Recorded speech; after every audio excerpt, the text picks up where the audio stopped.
Congratulations to Medeama for winning this season's league. Medicare. Afarijana Jumano. League now got 2 matches. No, Medeama league. Medicare. Reasons is very simple. Any day. Medeama, Nyamepa weekend. A coronation match no bebo. They are kwayano. Me patrol weekend only team Medeama and neighbor. Or bought against Pando Heart of Lions. But she go for though. Yes, I know. But the point is that Medeama, he have 3 points to win the league. Medeama for now, he has just a point to win the league. The reason is very simple. Currently, Medeama now occupy the top spot. Between only Baby and Gold Stars, just 2 points separating them. Now, Medeama have a better head to it than Baby and Gold Stars. Maybe you say Medeama call Baby and Gold Stars or call Dance Park, Baby and Gold Stars call ball draw. A normal ball draw now, Saturday, and I'm a friend, and penny phone me, I'm catching say, Adiano, Medeama, a better leg no, because moon or money mobile play leg no. Tis our draw no, Baby Boy no, or money more vie. Chat natural. And to Medeama, bro, leg ni game one, who no boy no, weekend, minim so tiemia. Make our fear say Medeama game now, all bon.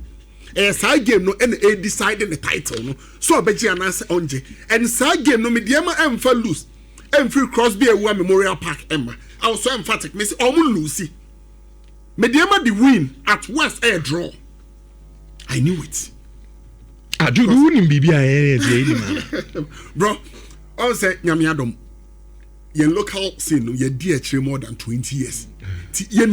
Football, no, bro. Mammy and dad, when you might be brave, into it. No one says I game before your baby game, no. Nipa be cry every. Crosby a Memorial Park a bank crying. A bimo crab and crying. Before a baby game no. Bisa Fifi man fresh off a dynamic catcher. Catcher say Fifi. Medeama be fa 3 points no. Men cancel or more fixed match on Pacho Tia na make no. But me patcher say na ase a bimo who petenta crem say motivation cry ni ho because after all Baseke oya ne day waka league no. So on Sunday new motivation gidigibia. And Medeama saw that history. Me remember say 2 seasons ago Medeama echo Crosby a Memorial Park echo Kose Baseke.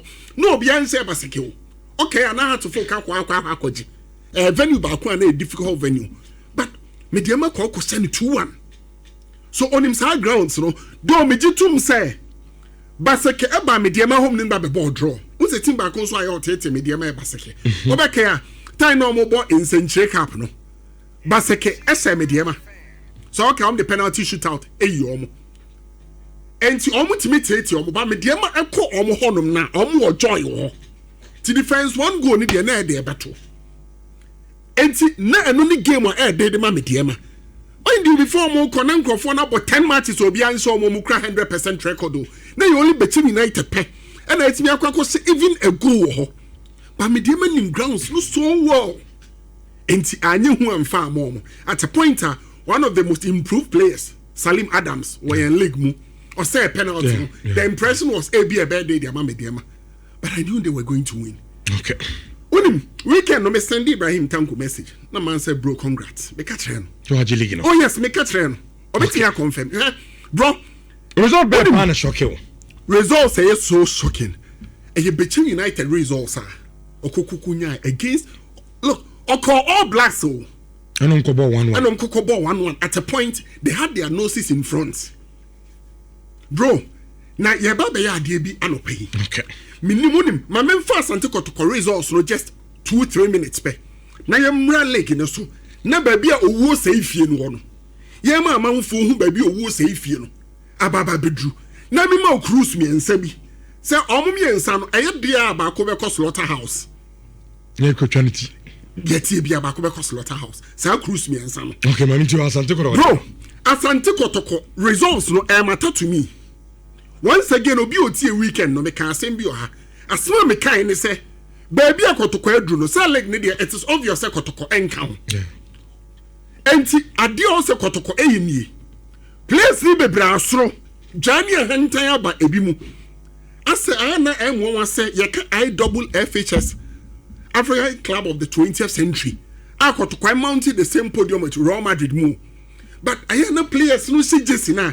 meaning what they have achieved to the extent that there were certain players almost me can reach a car who say yeah they are trying so many aketua as you who almost so that rich who say eh because so for kotoko players we are once by 24th near to yomoka you feed you twice a day a day you feed you almost almost jessica ya mo dance team almost did pete that ama omu hia hwe ore fi me kai wasem bi coach Zito e kan asem bi oba kotoko o se kotoko na oba ye ohu de friend prompt payment and kotoko nso ye tua salary sie o kan se Zito e kan tina me nim dia boys so and un dia na are ho omu teams no mu a ba bi bebro ho no bro obi kwa o se da no kosua ura bi kokotwe mpana enya bibia nti o ekomu nti o twe mpana no na sampra chie no oba ni ti kosua na odi to ti na wa mani bi edi amani koko ni bi nso anom nti omko ba bi a ewura fo na na omo ni omo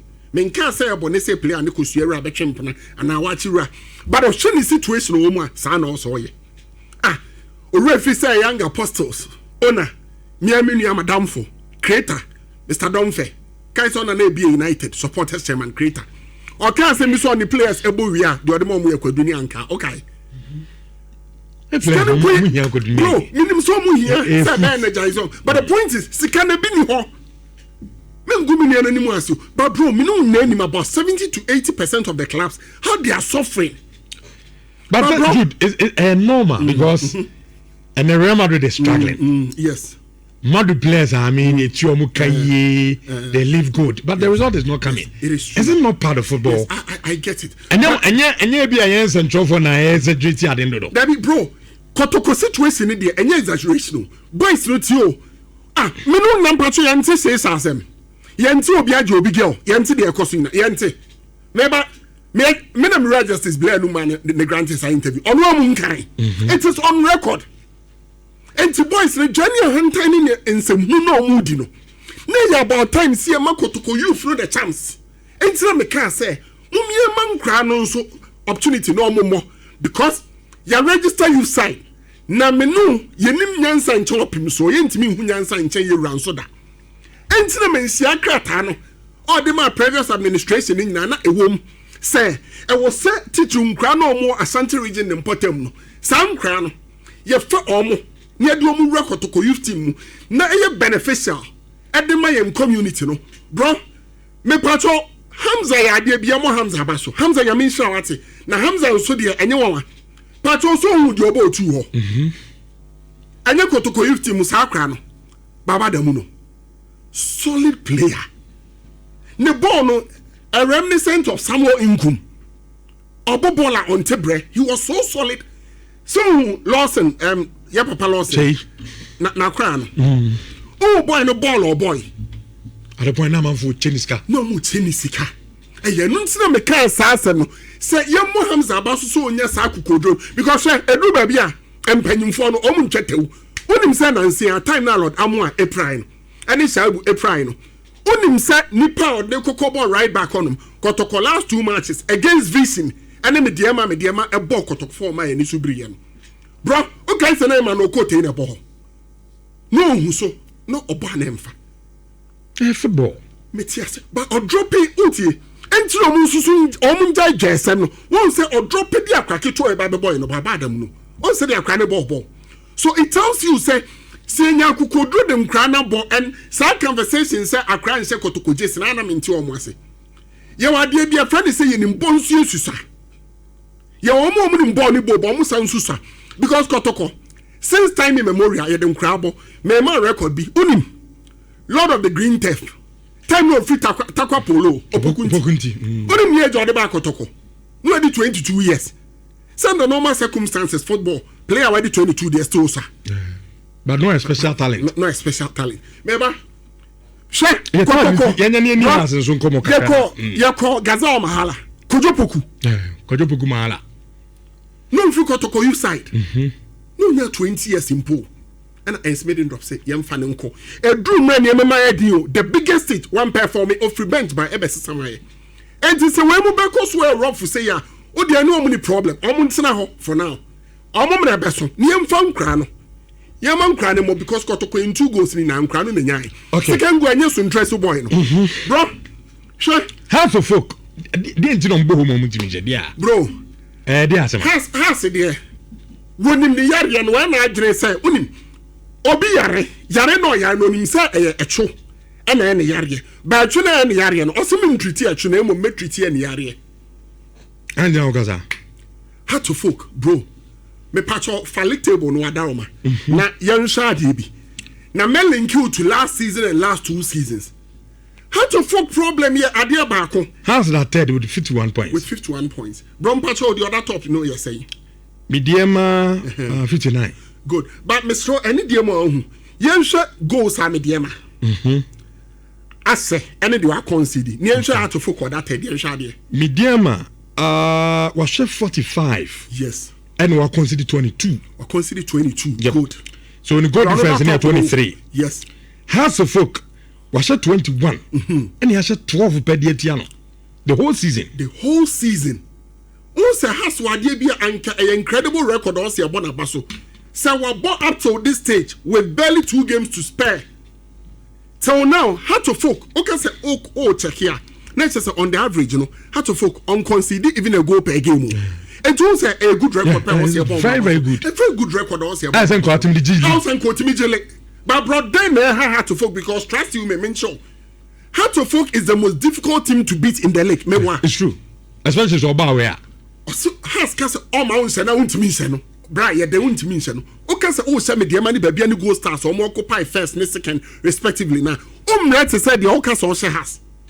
And it transfer ban. But him has problem. He had there back bro. Because adia ye kan yi has say 21 goals. Patcho Medeama say.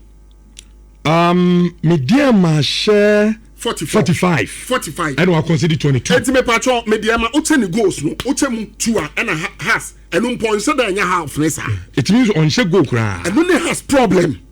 Bro, so when your point, on share go. Sanka had to folk 8 me as a goal, sir. And can has league you cry and can on fan at a canter and can a walk in the park for them. But the problem has got to do with the fact that it is extremely difficult for them to score goals. Has problem, no. And bro, problem we are making. And yeah, them call. Made the all call last season. Only say last season, so Sane to has. So often last season, league table and also bro, sir, the man had to folk kukudi sa position no.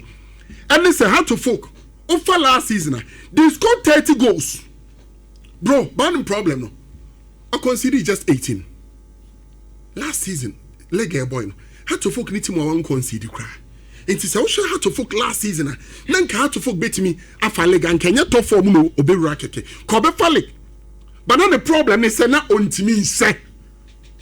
Or consider 18, won't say a good record, but no to me say a problem why even season 9 has air relegation 3 seasons ago, bro. So Bakaya, I know your boy entire season had to 4 goals or concede it was even less than 34. The reason why I'm not paying House of Folk, press statement and really heading as a mama Kaiser, not my catch production. Some fast open or let them solve the problem, bro. We have a problem, no. A transfer banner, exactly. Because any transfer banner, I know. Senka did draw money in the second round. Yes. Probably be Uncle Benya 1 or 2 strikers be sure. Every augment in the squad. No. Absolute Kata support is now 10 and it is needless. Maybe I support Kata immediately. Bro, Kata or the other. Maybe has a board draw. And then when some of the cover Diana draw no more boy. So as I press no. Send not to go stadium. No, like I can beat in chase. So the problem Tiana Kama less than $150,000 Tio. You were Kabukra Mobokrana a chase.